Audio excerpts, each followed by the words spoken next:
As a small-town sheriff, my days are usually quiet, spent patrolling the peaceful streets and helping with minor disputes. But one night, the tranquility of our small town was shattered by a distress call that would lead to an encounter that I'll never forget. The phone on my desk rang with urgency, and my heart skipped a beat as I picked up the line. The voice on the other end belonged to a frantic woman, her words tumbling out in a panic. She claimed that her husband had turned violent and she feared for her life. I assured her that help was on the way, and I rushed to the outskirts of town where their isolated house stood. As I sped through the winding roads, a mix of adrenaline and trepidation coursed through me. My mind raced with the possibilities of what awaited me at the scene. Would I find just a simple dispute or something much worse? As I approached the house, my heart sank. A sense of dread weighed heavily upon me as I stepped out of the car and approached the front door. The woman's voice trembled as she guided me inside, her eyes filled with fear. Her husband, who was drunk and agitated, paced around the living room like a caged animal. My instinct warned me that this was a volatile situation, and I knew that I had to act with caution. I tried to calm things down, urging the husband to step outside so that we could talk, but anger flashed in his eyes and he refused to cooperate. The tension in the room escalated, and it was clear that time was running out. The woman, terrified and trembling, pleaded with me to do something. I knew that I couldn't wait any longer. I had to protect her. With a measured approach, I slowly reached for my handcuffs and issued a firm warning. But the husband's rage boiled over and he lunged towards his wife. In an instant, my training took over and I intervened to shield the woman from her husband's attack. A scuffle ensued, each moment stretching into eternity. The air was thick and I feared that this would escalate further. With a burst of adrenaline, I managed to restrain the husband, securing him in handcuffs as I radioed for backup. The sound of approaching sirens offered a glimmer of hope. The cavalry was on its way. The husband's violent outburst had been quelled, but the terror in his wife's eyes had remained. As I comforted her, my heart ached at the thought of what she had endured behind closed doors. My duty as a sheriff was to protect and serve, and it broke my heart to see somebody suffer so deeply. The arrival of my fellow deputies brought a sense of relief, knowing that we had the situation under control. The husband was taken into custody and the woman was provided with the support and resources that she needed to start the healing process. To this day, I'm just happy that the woman decided to make the call when she did, because I arrived at just in time, and if I hadn't made it there, things could have ended much differently. When I was around 14, I worked in a McDonald's that was connected to a gas station. It was a truck stop, so it was very busy 90% of the time. The only downside to working at a truck stop fast food place was that the bathroom was on the complete other side of the building. I was a freshman in high school, and at the time I was pretty small, maybe not in height but in size. I was around 5'6" and anywhere from 130 to 150, not super tiny but small enough to where I probably would have made an easy target. This wasn't a fear of mine, however, but maybe it should have been. I remember I was in gym class.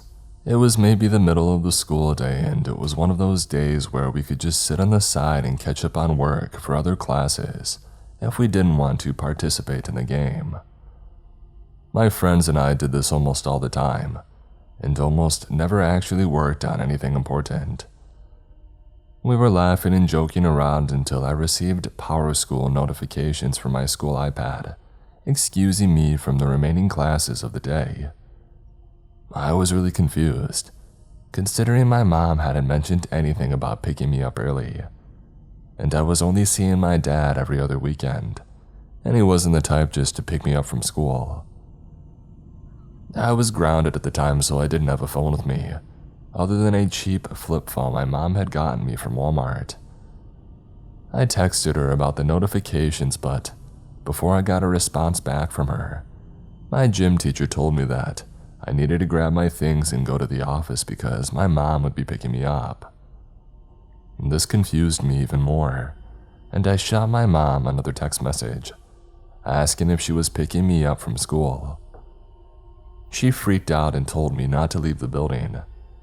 At this point, I was sitting in the office by the window, waiting for apparently nobody to come pick me up until the situation was figured out.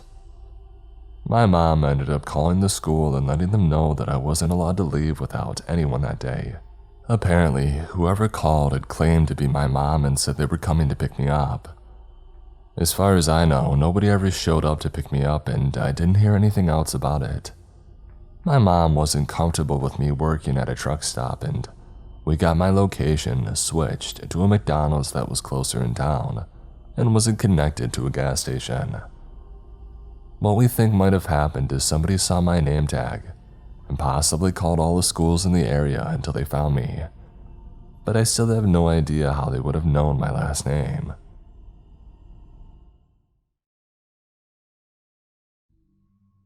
Moving into a new house is a thrilling experience, filled with anticipation and the promise of a fresh start. But for my family, the joy quickly turned to terror when we had discovered a mysterious well buried deep within the basement of our new home. As we settled into the house, we couldn't help but notice an unsettling atmosphere that seemed to permeate the air. Whispers of unease danced through the hallways, and shadows seemed to move with a life of their own. Yet it was the basement that held the most sinister secret. During one of our explorations, I stumbled upon a loose floorboard, revealing a hidden compartment beneath. Intrigued, I called my family over to investigate further. Together, we pried open the compartment, revealing a narrow stairway leading down into the darkness. The musty scent of damp earth greeted us as we cautiously descended, the beam of our flashlights piercing the gloom. As we reached the bottom, our eyes had widened in disbelief. A well, ancient and foreboding, stood before us. Its stone walls were weathered, as if it had witnessed centuries of forgotten secrets. There was an undeniable energy emanating from the well, a potent mixture of curiosity and fear that compelled us to investigate further. With trepidation, we leaned over the edge, peering into the abyss below. The air grew colder and a sense of unease tightened its grip on our hearts. As we continued our exploration, we discovered strange markings etched into the wall's interior, symbols and ruins from a bygone era. It was clear that this well held a history far more sinister than we could have ever imagined. Nightfall brought with it a sinister transformation. The house seemed to come alive, whispering secrets and casting long, eerie shadows. Whispers echoed through the halls and strange figures darted at the edge of our vision. Sleep became an elusive luxury as nightmares haunted our every waking moment. In our quest for answers, we turned to local historians and unearthed a dark tale from the past. The well, it seemed, was more than a simple structure. Legend told of a malevolent entity that had been sealed within its depths, a vengeful spirit bent on seeking revenge against those who dared to disturb it. With each passing day, the presence within the well grew stronger. Objects moved on their own, doors slammed shut with a resounding force, and chilling voices echoed through the house. The well had become a portal, a conduit for the dark forces that plagued our once promising home. Desperate for a solution, we sought the help of paranormal experts who performed rituals to seal the well and banish those that came from it. But even with their efforts, we couldn't escape the lingering feeling of unease that clung to the house. In time, we made the difficult decision to leave the home behind, unwilling to subject ourselves to the terrors within its walls. As we drove away, a sense of relief washed over us, but we knew that the memory of that well would forever haunt our nightmares. To this day, we shudder at the thought of what we had encountered in that house. The well, once buried deep in the basement, serves as a chilling reminder that some secrets are best left undisturbed. Our experience stands as a cautionary tale, an unsettling reminder that even the most innocent-looking homes can hide unimaginable horrors beneath their surface.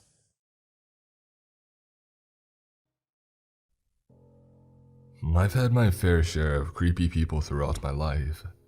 Bucharest is a city where things like this rarely happened, so just take it from me, I had bad luck. First of all, let me just say that I'm not your average scaredy cat dude who legs it when someone stares at them for too long, unlike I've seen some posters here do. I'm also not gonna hide under my bed if my house gets broken into. You better believe I'll stomp their butts with no regards for my own safety. And putting being a keyboard warrior aside, there have been a few moments that I've had with total strangers that have been scarring, genuinely terrifying moments. I'm going to be talking about the most messed up situation that I have ever been in my life, and hope to any god out there that it never happens again. The incident happened 4 years ago before New Year's Eve. I was 18 at the time, and I had finished high school in the summer, and with no activity and nothing else to do, I decided to look for something I could do part-time with my limited skill sets and talents. The only things that I was remotely good at was playing video games and boxing. My mom found out this casting job in a newspaper article, back when she didn't know how to browse the internet, and she called and set up a meeting without really talking to me about it. I decided to play along since I was searching for something anyway, and casting in some shows seemed like an awesome choice. I'm 6'1" and I was skinny at the time, so I figured they could make me wear stuff like a clothing model. Needless to say, my naivety got the best of me, and I didn't realize things did not work that way. I went to the casting studio and the place was a total wreck. It was in some rundown building at the edge of the city. No windows, the bricks in the wall were cracked, and the withering vegetation was getting a hold of the place.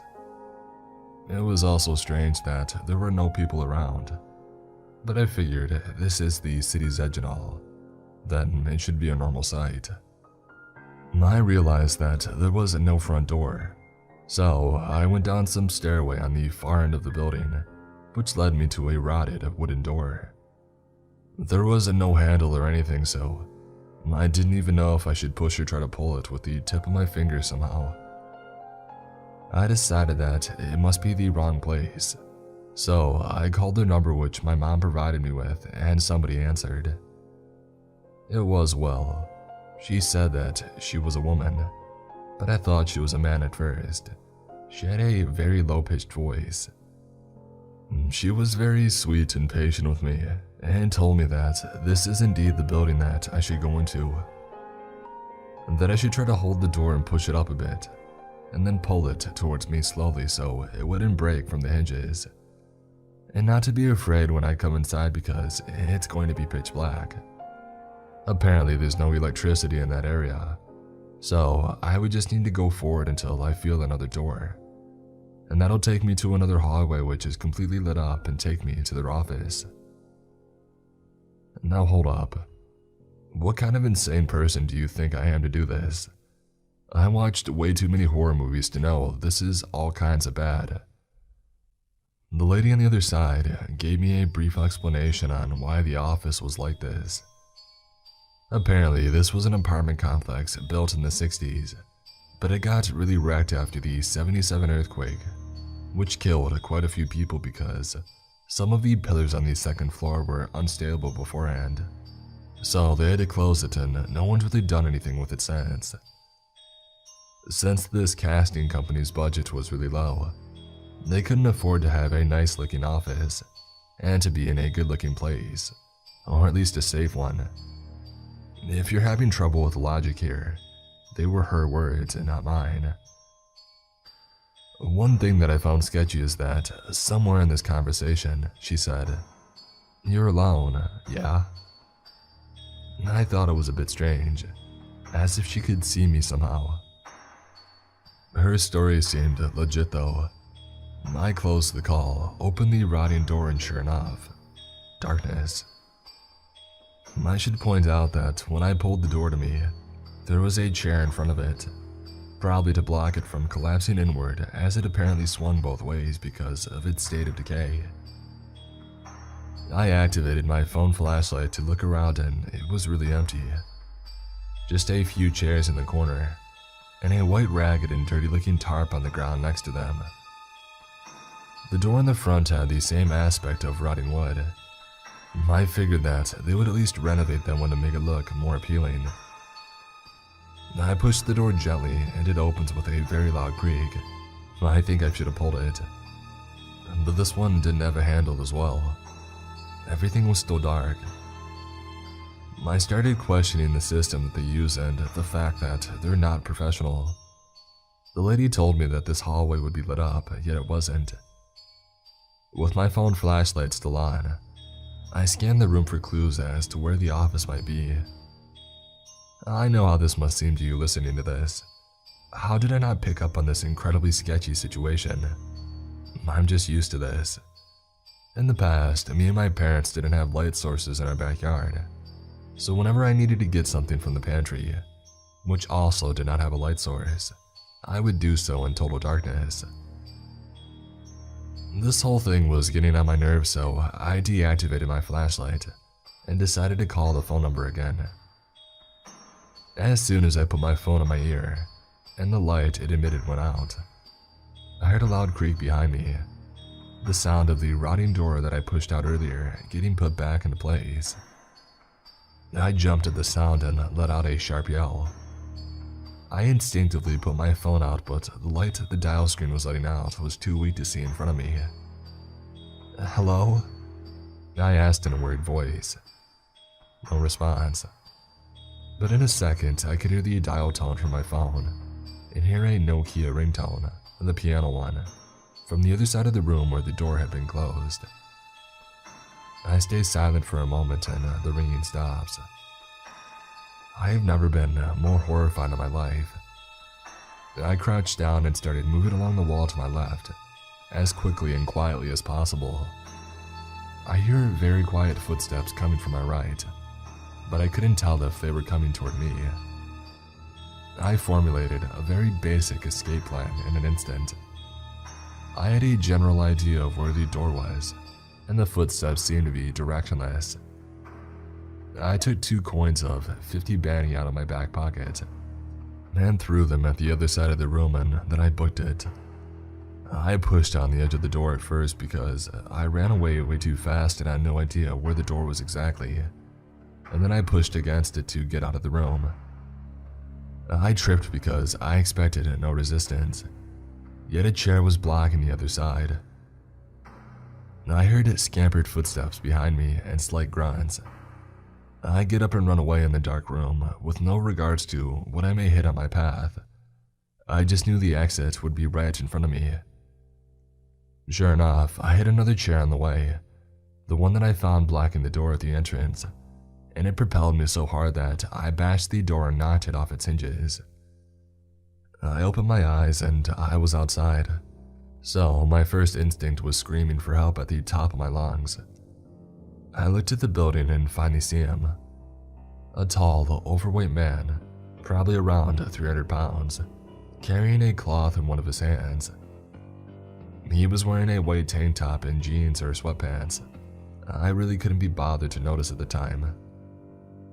The expression on his face was one of pure anger. I scampered about and ran up the stairs as quickly as I could, and then turned right to go into town. I ran for about 3 or 4 minutes at full speed, not stopping for anything, until I finally reached the main street and I saw a lot of cars again. I was still in a panic state, so I beelined it for the nearest taxi and told him to take me the heck home. I called my mom when I was halfway home and told her everything that just happened. She felt sick to her stomach and started crying that she put me in a situation that I might have died. Later that day, I filed a report to our nearest police station and they sent a dispatch there. We were informed that they found traces of a few blunts which had cannabis sativa and a double-edged razor on the ground. They also found a broken Nokia flip phone in the dirt outside. My parents told the police that if they found out anything else, to please contact them. This has left me with some serious issues, as I know I feel very anxious whenever I go to a job interview. I only feel relatively safe if the location is in a very public place, and the interview is at rush hour. One man did this to me. So kids, stay safe and remember, your martial arts training doesn't mean crap when you're scared out of your mind.